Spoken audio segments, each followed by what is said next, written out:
Pak Asung udah ya. Bu Gisel nih, Bu Gisel belum. Bu Gisel, Pak Naiki, silakan Pak Naiki. Yang lain, Bu Naiki lah. Kalau yang lain kan Bu Naiki.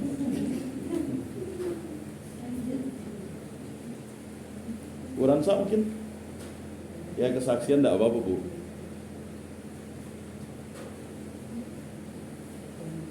Bu Yeni? Enggak juga.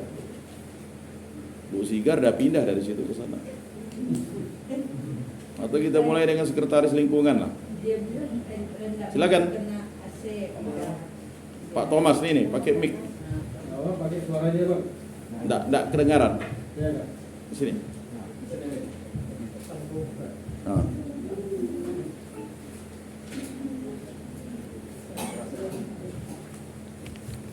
Ya, ada pertanyaan itu ya silakan langsung saja dijawab. Baik, izinkan saya untuk menjawab. Yang pertama, apakah saya berusaha membuka hati dan budi terhadap bimbingan Roh Kudus yang dicurahkan atas diri saya baptis? Jika ya, bagaimana caranya? Yang pertama, mungkin pasti ya. Caranya saya berdoa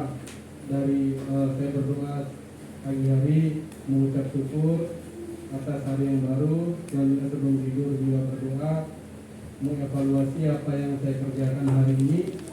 Selanjutnya dari hal itu akan menjadi pedoman saya, mendekatkan saya dengan Roh Kudus yang telah saya terima. Bagaimana saya melihat perbedaan-perbedaan dalam lingkungan keluarga, gereja, masyarakat, dan bangsa. Saya sangat terbuka terhadap perbedaan-perbedaan itu. Apakah perbedaan tersebut menjadi alasan bagi saya untuk melakukan pengkotak-kotakan, atau justru sebaliknya saya mampu melihat hal itu sebagai cara Tuhan persatukan manusia. Terkadang saya mengkotak-kotakan perbedaan itu, namun sebaliknya terkadang juga saya melihat ini sebagai cara Tuhan untuk persatukan kita.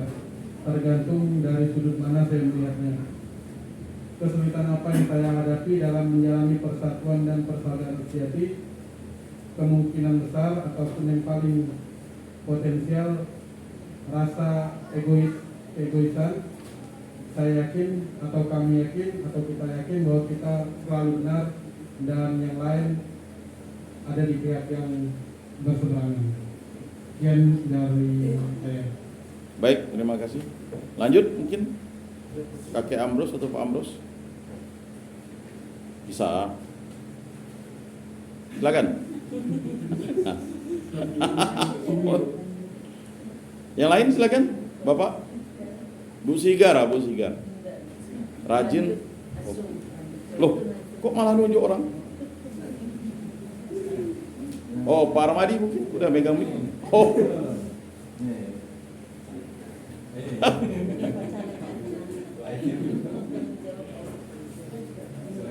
Silakan Bu.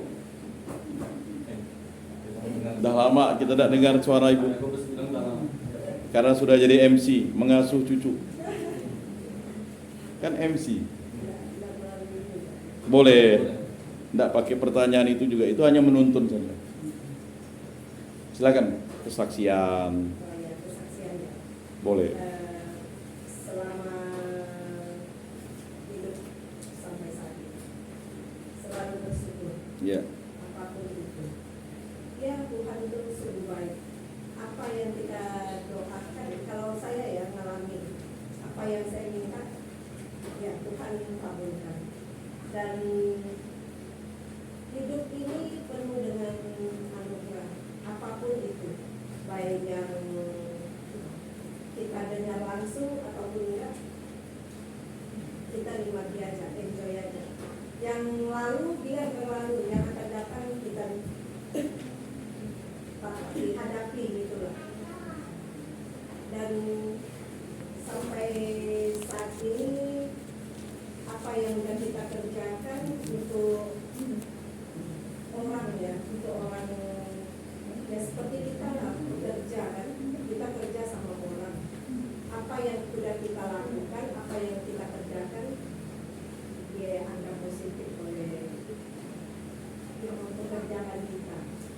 sampai saat ini pun masih ya hubungan baik lah kalau itu. Saya rasa dan kehidupan dalam rumah tangga pun saya bersyukur, sungguh bersyukur.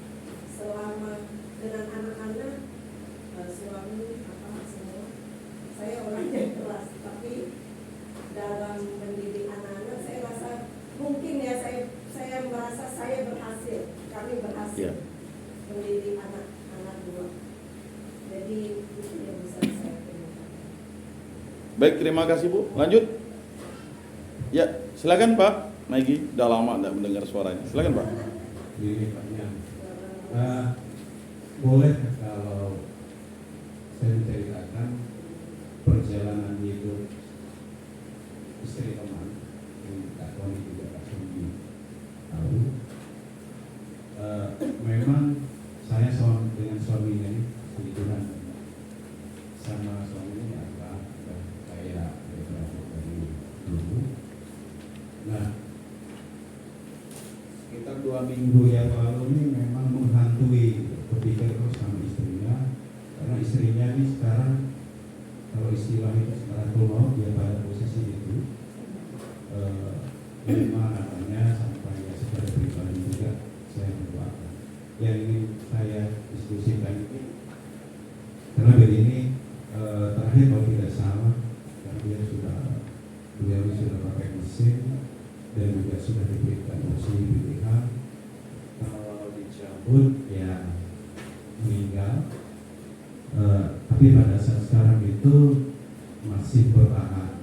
Yang kita diskusikan ini, saya sama istri juga saya berpikir kalau seandainya ini terjadi di kita, apakah mampu seperti suaminya ya kan kami, karena mohon maaf ini saya menceritakan itu mungkin bagi kita ini belum tentu juga gitu bah mengalami perjalanan atau proses hidup itu gitu. Jadi sampai malam ini pun masih di ICU lantai 4. Jadi yang gimana kalau seandainya ya kita tidak tahu nih namanya perjalanan itu, dan dia lalu kita juga mengalami seperti itu, karena ini kan boleh dikatakan ujian iman lah kali. Tapi puji Tuhan kebetulan juga suaminya ini kan ketua murid di MRPD, mungkin bisa memberikan pencerahan bagi kita semua. Kadang-kadang hidup ini kan ada yang lurus, ada yang mulus, ada juga yang banyak liku-likunya. Mungkin itu yang sharing untuk diskusi atau yang saya tanyakan. Terima kasih teman-teman. Mau ada yang mau menjawab, Bu Koni? Ini maksudnya Solusi. Iya. Memang gitu. Maksudnya jadi akhirnya kita nih kalau terus semangat lah enggak sih ini kan.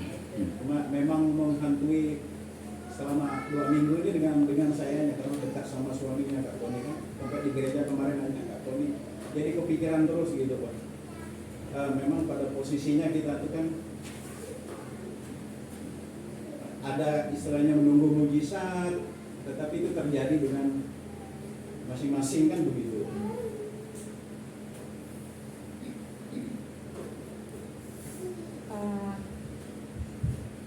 Sebenarnya kita ini kan kalau diskusi di sini kan tentang iman ya.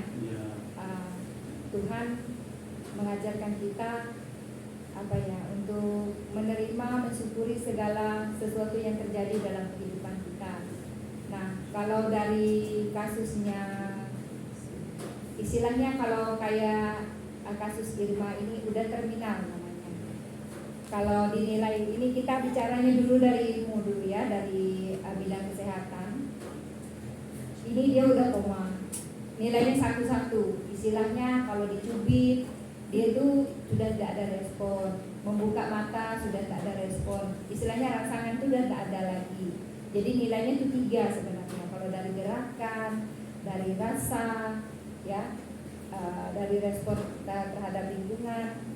Nah, di agama Katolik itu memang kita tidak diajarkan untuk mengakhiri hidup seseorang.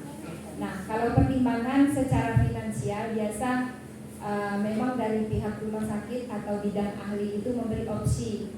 Nah, opsinya ini mau dilepaskan dengan segala berat hati itu di akhirnya akan meninggal tanpa bantuan dari alat bantu nafas. Nah, mungkin kalau di sini istilahnya kita belum secara iman kita belum siap untuk eutanasia namanya, mengakhiri hidup seseorang. Saya sangat paham dengan keluarga Henry, khususnya sebagai suami, karena itu kan kalau dia mencabut itu rasanya kok dia mengakhiri hidup istrinya. Saya tahu paham sekali dengan perasaan dia. Jadi tapi dia harus melihat bahwa ya kita sebagai manusia yang beriman selalu berharap adanya mujizat. Tapi sampai kapan? Nah, itu yang kita mungkin agak sulit menjawab. Nah, dari sisi keimanan kita ya memang itu tidak dibenarkan. Tapi dari sisi keilmuan memberi opsi bahwa kita boleh mengakhiri dengan segala resiko. Pertimbangan misalnya dari finansial, dari kelanjutan hidup anak-anak, ya itu biasanya yang menjadi pertimbangan atau opsi dari keluarga. Gereja dan rumah sakit itu sebenarnya, apalagi dengan merek rumah sakit Katolik kan, itu tidak membenarkan untuk eutanasia. Tapi di bidang medis ada istilahnya DNR namanya, donor resuscitation namanya. Maksudnya itu sudah tidak ada memberi bantuan apa-apa. Nah, kalau itu dicabut, kita tidak memberi bantuan apa-apa, kita hantar dia dengan doa. Nah, saya masih ingat dulu waktu saya di ICU ada salah satu suster, itu dia koma itu udah 7 bulan. Terus satu bulan setelah beliau ulang tahun, 1 minggu teman-temannya suster itu berdoa, tapi dia tetap aja kondisi tekanan darahnya bagus, saturasi oksigennya juga bagus walaupun udah dikasih minimal sekali. Nah, tapi di akhirnya itu memang diminimalkan sekali oksigennya, ya mungkin karena mereka pun melihat kemajuan pun tidak ada, akhirnya dihentikan. Nah, itu memang secara manusiawi, apalagi seperti Henry ya, agak sulit ya. Jadi kalau eutanasia itu mungkin nanti dia akan ke bawah-bawah di hari-hari yang akan mendatang gitu. Kok saya bunuh istri saya bunuh istri saya, mungkin itu dalam batinnya. Maka sampai hari ini belum diputuskan untuk dia mencabut. Tapi sebenarnya secara penjelasan itu udah diberi opsi pilihan. Nah, keluarga besar sih sebenarnya kayaknya belum siap. Kalau saya melihat sih, nah setiap hari mereka istilahnya ngumpul di sana untuk melihat, untuk mendampingi. Tapi ya sampai hari ini sih semua obat-obatan tidak ada yang maksudnya dilepaskan, masih tetap terpasang, impuls ventilator masih tetap terpasang. Nah, dari sisi gereja tadi tidak menginginkan, memang tidak dibolehkan. Nah, ini masalah ini aja lagi masalah hati ya, iman kita sebagai orang Kristen ya. Kalau saya ngelihat sih kayak gitu Gi ya. Jadi eutanasia memang tidak dibenarkan ya Pak Ian dalam keadaan apapun.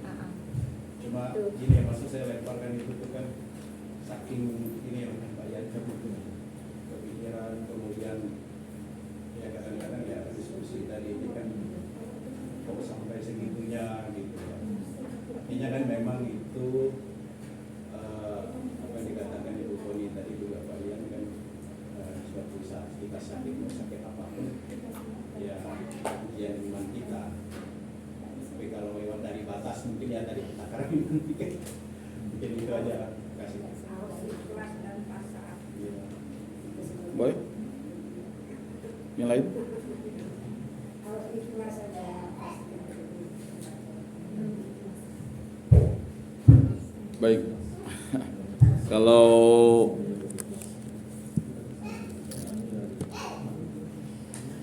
Saya baru tahu kalau Kak Emma-nya lagi sakratul maut ya, karena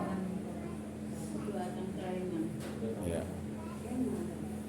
Bang Hendri juga dia satu organisasi juga di LP3K, memang 1 tahun ini dia tidak bisa efektif karena saya tahu dari Kak Toye itu bahwa Kak Emma sakit. Kak Emma juga terakhir saya lihat waktu itu memang setelah anak keempat kalau tidak salah ya. Ya, anak keempat langsung dia ngedrop ya. Waktu itu saya agak terkejut juga kalau Kak Emma nih umurnya sekian, saya bilang apakah bisa tahan, karena setelah saya tahu bahwa dia ada memang dari kecil dia punya penyakit riwayat sakit kan. Saya tanya dari Kak Toye, akhirnya dia ngedrop, ada atau kalau dia sakratul maut. Tapi yang pertama memang ya kuasa doa. Persoalannya ketika ada eutanasia terjadi di situ, justru akan menjadi pukulan bagi suami dan keluarga. Apalah artinya kita mempunyai materi, tetapi demi jiwa orang yang kita cintai itu, kita jadi serba salah memang. Itu buah simalakama. Kalau bagi kita orang yang tidak mengenal dia atau yang tidak memahami dia, itu gampang kasih solusi. Makanya biasanya orang itu dibawa di satu rumah sakit yang dokternya tidak kenal, tidak ada perasaan lah, susternya tidak kenal. Kalau di situ kan dikenal orang. Nanti orang berpikir, ya pikiran masa depan itulah yang akan menghantuinya begitu. Bukan pikiran masa lalu kan begitu. Ya masa lalu akan masa depan. Jadi pergulatan itu memang berat. Ya kan? Kalau hanya dipikirkan ya tidak akan bisa selesai. Itu yang pertama. Yang kedua memang ya usaha yang utama dari gereja ya jelas menghantar KMA ini menerima perminyakan orang sakit. Ya. Kalau usaha itu sudah dilaksanakan, ya, saya ingat dulu waktu Bang Ipi itu kan, saya langsung tanya dengan 15 kali itu, 15 kali bangun lagi dia. Waktu yang pas kami pulang itu kan sebenarnya dia meninggal Bang Ipi. Tiba-tiba telepon, dia masih hidup, ya kan? Ya kan persoalannya yang namanya penyakit apa ya namanya radang otak itu kan memang model begitulah. Kayak ini ya, ya ditambah tidak tahu penyakit lain juga kita tidak tahu, tapi yang jelas ya kita harus paham bahwa semua manusia menginginkan hidup, tapi apalah artinya kalau hidup itu membuat dia menderita begitu. Ya kita pasrah sampai titik mana, limit mana, ya kan. Akhirnya baru sekitar jam 2:30 subuh dia meninggalkan. Ya, karena memang waktu pas saya ke sana juga ya seperti itu ya, tapi kita berdoa saja mohon pertolongan Tuhan. Begitu juga waktu nenek atur, saya sudah biasanya tidak tahu ya kalau orang udah mau meninggal itu. Kalau Pastor Pio tuh tahu tuh ya, mungkin dia karena punya karunia lah ya. Tapi kalau misalnya perasaan saya kalau orang udah mau meninggal itu memang udah ada tanda-tandanya, bukan klinik ya. Nenek atur waktu itu dia udah waktu pas beberapa hari mau meninggal itu, saya kebetulan sibuk di gereja, lalu saya tidak tahu ya mama atur tiba-tiba marah di rumah. Kok tidak tahu ke mama lagi sekarat. Wih, saya bilang. Saya sengaja rapat, tahu-tahu jam 10. Nah di situ akhirnya saya cepat langsung hubungi Pastor Pio untuk ngasih perminyakan orang sakit. Dia sudah tidak bisa komuni itu. Kalau orang udah tidak bisa komuni itu kan hanya perminyakan saja, kayak Bang Ipi juga kan. Kemudian ya, atur kan begitu. Ya menghadapi orang dalam bahaya sakratul maut itu Ya kita tidak bisa lagi mau berpikir, berdoa. Kalau kita berpikir, mengambil pendapat, memang ya di satu sisi Bang Henry ya pasti akan terus berpikir. Tapi kalau dia terus berpikir, tidak berdoa, dia akan tidak dapat keputusan yang terbaik. Begitu. Dulu pernah ketua DPP kami itu istrinya ya udah, karena memang udah tidak ada, dia mengikhlaskan. Begitu juga dengan paman saya dulu, dokter mengatakan begini, keputusan diambil, sepakat dengan anaknya, bisa dia pakai alat ini, ya kan? Tapi ya yang terbaik itu, ini dua contoh ya, contoh ke paman saya dulu, almarhum, waktu pas dia kena serangan itu di sekolah. Bibi saya itu masih santai-santai aja, dipikirnya enggak apa-apa gitu kan, karena enggak dari Sanggoledo kan, masih bisa salam-salaman gitu Pak dengan orang kan. Tahu-tahu dilihat suaminya dah enggak ada begitu ya. Tapi kalau menurut pemaparan itu masih bisa dipasang itu, cuman harus nunggu inilah alat ini luar biasa dia. Itu memasukkan nutrisi semacam kayak oksigen dulu ke otak.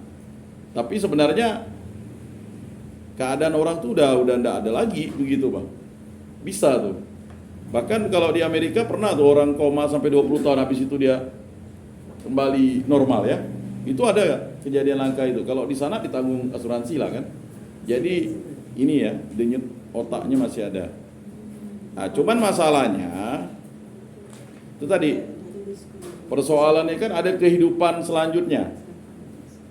Kehidupan selanjutnya yang harus terus berjalan kan. Nah, di situ kalau kita sebagai orang luar menyikapinya, kita berpikirnya yang positif saja. Anaknya, ya kan. Kalau misalnya dia habis-habisan untuk mengeluarkan dana, ya kan, apakah itu akan ini kan. Nah, jadi ada keputusan manis milum namanya Pak Naigi. Keputusan yang terbaik dari yang terburuk itu namanya. Bukan eutanasia ya, itu ada memang manis milum. Dan itu keputusan itu harus diambil oleh suaminya dengan cepat. Ya. Karena persoalannya itu tadi, ada kehidupan yang harus ada. Kan sama seperti kalau antara bayi dan ibu kan dalam kedokteran itu. Kalau dia punya anak, ya diselamatkan ibunya dulu, karena ibunya harus mengasuh si anak yang ada. Ya, memang akan terjadi yang namanya secara psikologis orang itu akan ya, tetapi secara proses pemulihan ke depan ya tapi kalau dengan diserahkan dengan kuasa doa lalu mujizat terjadi, itu urusan Tuhan. Nah, ini sebenarnya memang pilihan hidup itu ya, selain tergantung oleh orangnya juga tergantung dengan orang yang mencintai kita. Ya, kita pasrahkan kepada suaminya. Tidak bisa ada intervensi lagi dari ya mohon maaf misalnya yang lain gitu.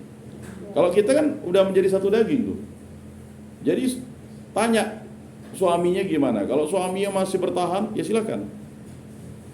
Tetapi kalau suaminya memang sudah mengatakan sampai di sini dan keputusan itu diambil, ya silakan konsultasi dengan pastor. Ya kan, persoalannya manis milum namanya. Keputusan yang ini ya, yang terbaik dari yang terburuk. Ya, kita tidak bisa mengatakan ini masalahnya sudah menyangkut moral ya. Sama juga dengan dokter kan. Dokter ngoperasi orang kan, kalau dia takut orang itu mati, ya tidak dioperasinya. Ya kan? Kan ada dua tanda tangan. Kalau dioperasi dia sehat, ya kan? Kalau tidak dioperasi dia mati. Bisa juga mati kan? Makanya tidak ditanya dengan orang tuanya, tanya dengan suami istrinya. Ya, ini medis. Medis itu memang tidak bisa kita katakan ini hidup sosial. Kalau masalah teologis itu urusannya berbeda.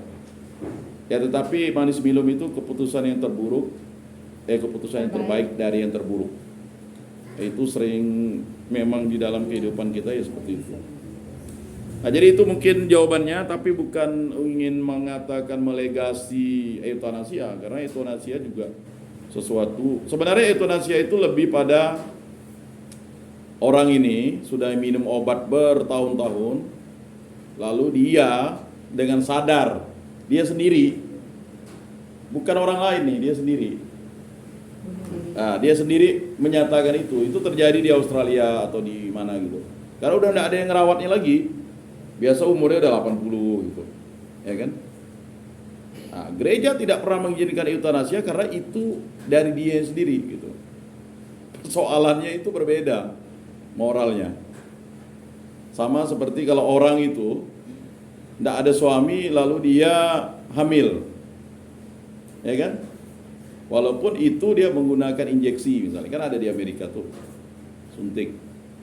Itu juga gereja melihat itu, tapi pandangan yang mengenai kasus ini memang unik dan kasuistik, dan sudah ada yang pernah. Nah, ini kebetulan anaknya sekarang jadi pastor malah, ya, ketua DPP kami, mungkin kenal dari Pak Ransa dulu ya, Pak Atang ya. Nah, itu istrinya udah bilang sepakat, udah cabutnya. Kalau memang dia dengan dicabut dia bisa hidup, berarti itu adalah kuasa Tuhan. Tetapi ketika dicabut dia hidup bersama Bapa di surga kan, nah itu udah abadi. Jadi itu sama seperti paman saya kemarin itu kan udah dikasih alternatif, masih bisa Bu, tapi ya itu tadi dia sehat pun cacatnya karena dia kan udah pendarahan di otak, Pak Juanda. Ya kan? Nah, itu udah 2 kali saya mendengarkan hal seperti itu ya. Bagi kita tidak boleh kita yang ini, silakan kita serahkan kepada suaminya, berdoalah dulu, dialah yang memutuskan. Jangan malah minta saran, tapi kita mendoakannya supaya yang terbaik lah yang terjadi. Kan memang itulah. Karena dibuka oleh Pak Naigi, ya Pak Naigi mungkin tidak enak juga, terbayang-bayang kan apa solusi. Ya, solusinya doa. Dan keputusan yang terbaik adalah keputusan suaminya. Dukunglah keputusan suaminya, bukan karena desakan orang lain, tapi karena memang dia yang memutuskannya. Karena setelah dia berkeluarga, suka dan duka tanggung jawab suaminya. Suaminya lah yang mengambil keputusan. Dan tidak boleh ada pihak keluarganya menyalahkan keputusan suaminya, ya kan? Itu tidak bisa, kecuali kalau memang dia tidak bersuami, itu keputusan orang tuanya. Ya itu memang tidak bisa kita mau mengintervensi itu. Nah, saya yakin dan percaya ya yang terbaik ya pasti akan terjadi. Ya kita berdoa saja. Itu sesuatu yang memang tidak bisa kita tawar-tawar. Dan ya kita pun ya saya serahkan ke istri saya lah, kan begitu. Kan kita tidak bisa lagi berbuat apa-apa, ya kan? Begitu juga yang ibu-ibu serahkan ke suaminya lah, kan begitu. Emangnya bisa dia ngomong? Kan tidak bisa. Makanya menerima untung dan malang, suka dan duka. Nah, itu satu paket lah dia tuh. Bukan lagi orang tua ya. Ya orang tua hanya menguatkan semangat dan sebagainya. Baik, mari kita menyampaikan doa-doa permohonan kita dan kita berdoa untuk keluarga besar Bapak Damianus Daily dimanapun berada, semoga selalu sehat dan terhindar dari segala mara bahaya. Kami mohon kabulkanlah doa kami ya Tuhan. Untuk ketiga orang cucu, Perena Aubrey Josera, Emma Guitara Josera, dan Graciela Bianca Clarista, semoga tumbuh kembang dengan sehat dan bertumbuh dengan kepribadian yang baik dan selalu dipimpin oleh kasih karunia Roh Kudus-Mu. Kami mohon kabulkanlah doa kami ya Tuhan. Untuk anak-anak Pak Ransa dan Ibu, semoga sukses dalam karir dan pekerjaannya dan selalu hidup rukun, damai dan sejahtera. Kami mohon kabulkanlah doa kami ya Tuhan.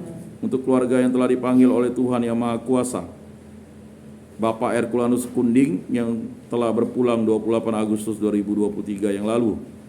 Semoga beliau Bapa ampuni dosa-dosanya jika berada di api penyucian, dan selalu Engkau membimbing keluarganya untuk tabah dalam doa. Begitu juga untuk almarhum Bapak Damianus Daily, Ibu Maria Kabang, Bapak Johannes Dayut, Ibu Maria Sarika, Justina Punai, Sebastianus Baris, Hilarius Garinang, dan Thomas Heri yang telah Engkau panggil. Ampunilah dosa-dosa mereka dan terimalah di dalam kerajaan-Mu.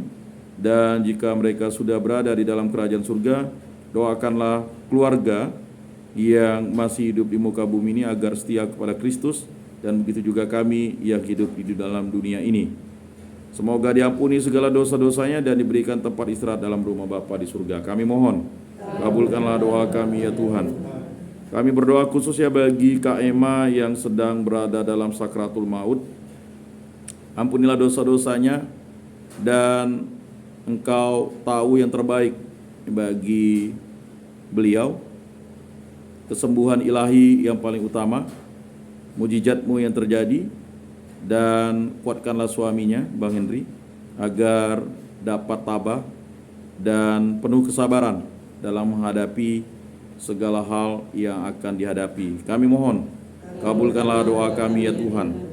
Kami juga berdoa untuk warga lingkungan Santo Rupinus, terutama yang sakit dan menghadapi berbagai persoalan, agar diampuni segala dosanya, diberikan sukacita, dikuatkan dalam segala persoalan, dan bantulah para lansia dan juga orang sakit di lingkungan kami agar selalu hidup dengan penuh kegembiraan. Kami mohon, kabulkanlah doa kami ya Tuhan.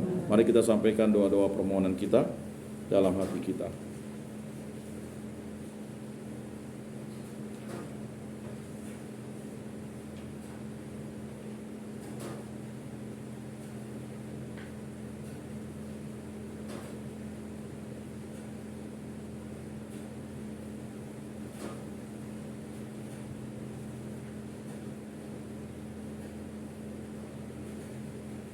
Kami mohon, kabulkanlah doa kami ya Tuhan.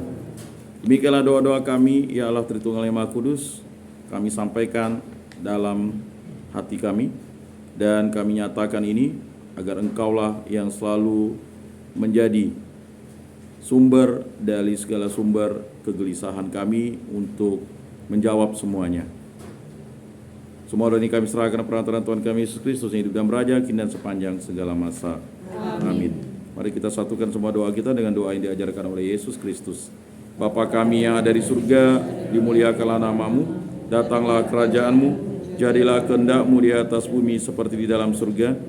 Berilah kami rezeki pada hari ini, dan ampunilah kesalahan kami, seperti kami pun mengampuni yang bersalah kepada kami. Dan janganlah masukkan kami ke dalam pencobaan, tetapi bebaskanlah kami dari yang jahat. Amin. Marilah kita berdoa bersama-sama. Allah Bapa di dalam surga, Engkau berjanji akan menyelamatkan kami yang dengan setia berseru-seru kepadamu. Curahkanlah Roh Kudus-Mu kepada kami, agar Ia senantiasa mendorong dan mendidik kami untuk berseru, memuji dan mengakui-Mu dengan benar. Semoga kami mampu mengenal bimbingan Roh Kudus-Mu yang akan memulihkan kami dari segala permusuhan dan kebencian, sehingga kami dapat hidup sebagai satu keluarga yang bersaudara demi Kristus Tuhan dan pengantara kami. Amin. Pengumuman dan kolekte. Silakan Pak.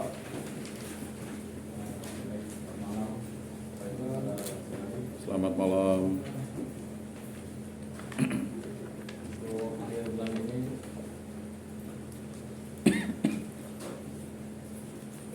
BKSN sudah menutupan pada malam hari ini.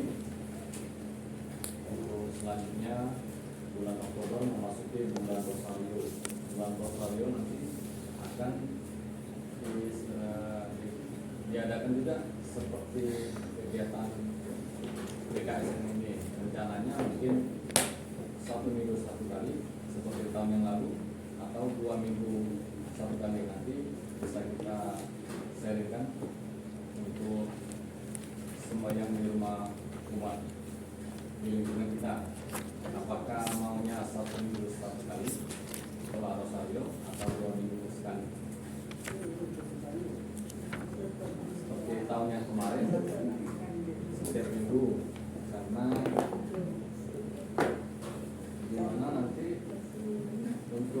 arisannya kalau tahun kemarin kita tetap 1 bulan sekali, tidak seperti yang bulan September ini BKSN-nya setiap minggu.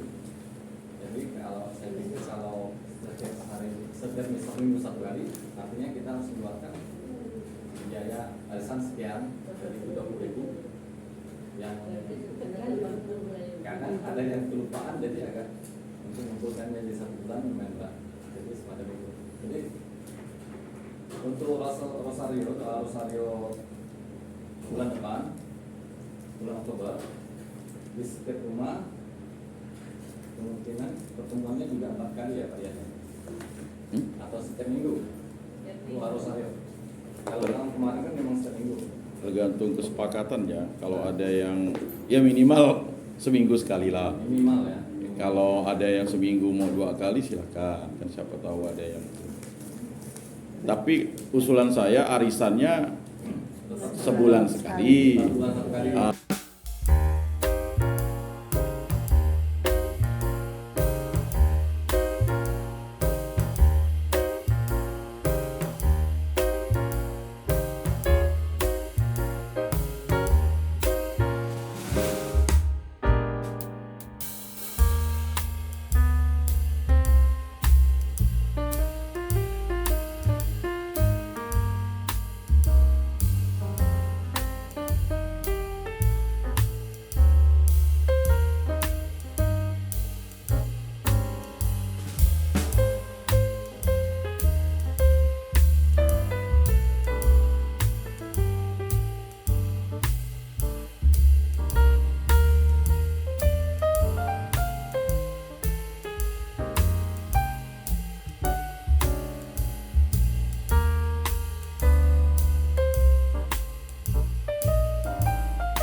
lingkungan, tidak apa-apa di-share aja di lingkungan.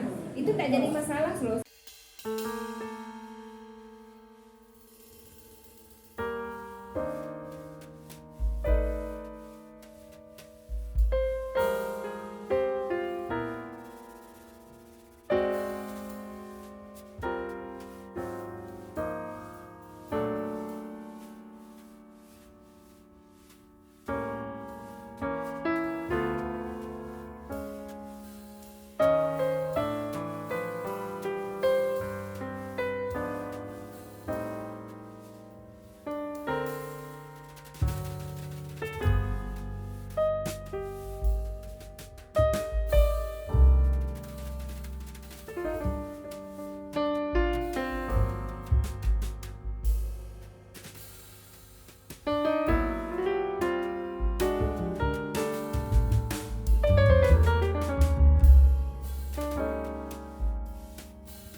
Aktif itu yang pertama kita lihat kategorinya. Kalau kayak Bu Mariana kan sudah ada tinggal di situ.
poster.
terjadi kebencian, jadikanlah aku pembawa cinta kasih. Bila terjadi penghinaan, jadikanlah aku pembawa pengampunan. Bila terjadi perselisihan, jadikanlah aku pembawa kerukunan. Bila terjadi kebimbangan, jadikanlah aku pembawa kepastian. Bila terjadi kesesatan, jadikanlah aku pembawa kebenaran. Bila terjadi kecemasan, jadikanlah aku pembawa harapan. Bila terjadi kesedihan, jadikanlah aku sumber kegembiraan.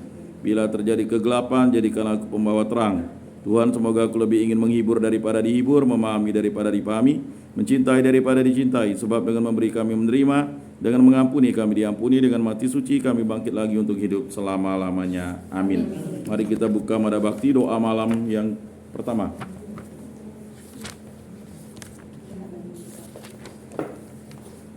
Doa malam 1, mari kita bersama-sama. Ya Tuhanku dan Allahku, aku berlutut di hadapan-Mu dan bersembah sujud kepadamu, Raja tertinggi. Aku mengucap syukur kepadamu atas segala kemurahan, terlebih atas pemeliharaan-Mu pada hari yang lalu. Datanglah hai Roh Kudus, terangilah budiku supaya aku mengetahui dosa-dosaku, dan berilah aku rahmat-Mu supaya aku dapat menyesal sungguh atas dosa-dosaku itu. Tuhan yang Maha Rahim, aku menyesal atas dosa-dosaku, sebab patut aku Engkau hukum, terutama sebab aku telah menghina Engkau, yang Maha Murah dan Maha Baik bagiku. Aku benci akan segala dosaku dan berjanji dengan pertolongan rahmat-Mu, hendak memperbaiki hidupku dan tidak akan berbuat dosa lagi. Ya Allah, kasihanilah aku orang yang berdosa ini. Amin. Malaikat Allah, Engkau yang diserai oleh kemurahan Tuhan untuk melindungi aku, terangilah, lindungilah, bimbinglah, dan hantarkanlah aku. Amin. Salam Maria, penuh rahmat, Tuhan sertamu. Terpujilah engkau di antara wanita, dan terpujilah buah tubuhmu Yesus. Santa Maria, Bunda Allah, doakanlah kami yang berdosa ini, sekarang dan waktu kami mati. Amin. Malaikat Allah, Engkau yang diserai oleh kemurahan Tuhan untuk melindungi aku, terangilah, lindungilah, bimbinglah, dan hantarkanlah aku. Amin. Salam Maria, penuh rahmat, Tuhan sertamu. Terpujilah engkau di antara wanita, dan terpujilah buah tubuhmu Yesus. Santa Maria, Bunda Allah, doakanlah kami yang berdosa ini, sekarang dan waktu kami mati. Amin. Malaikat Allah, Engkau yang diserai oleh kemurahan Tuhan untuk melindungi aku, terangilah, lindungilah, bimbinglah, dan hantarkanlah aku. Amin. Salam Maria, penuh rahmat, Tuhan sertamu. Terpujilah engkau di antara wanita, dan terpujilah buah tubuhmu Yesus. Santa Maria, Bunda Allah, doakanlah kami yang berdosa ini, sekarang dan waktu kami mati. Amin. Engkau yang dikandung tapan Odaya Maria, sucikanlah badanku dan kuduskanlah jiwaku. Ya Tuhan, berilah aku rahmat-Mu, lindungilah aku terhadap yang jahat, dan bimbinglah aku kepada kehidupan yang kekal. Amin. Moga-moga jiwa-jiwa orang beriman beristirahat dalam ketentraman karena kerahman Tuhan. Amin. Santo Rupinus, doakanlah kami. Dalam nama Bapa dan Putra dan Roh Kudus. Amin. Lagu penutup. Lagu penutup kita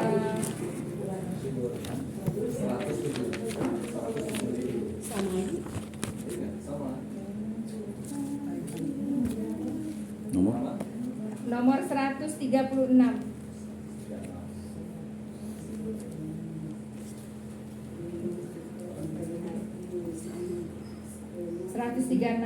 1, 2, 3. Dengan sukacita di hati, lekaslah kita kembali melaksanakan tugas kita bersama Kristus yang menang. Tuhan, berkatilah putramu demi dunia bahagia. Perjuangan kita di dunia bagi kerajaan Allah, kerajaan damai dan cinta, kerajaan keadilan. Tuhan, berkatilah putramu demi dunia bahagia. Amin.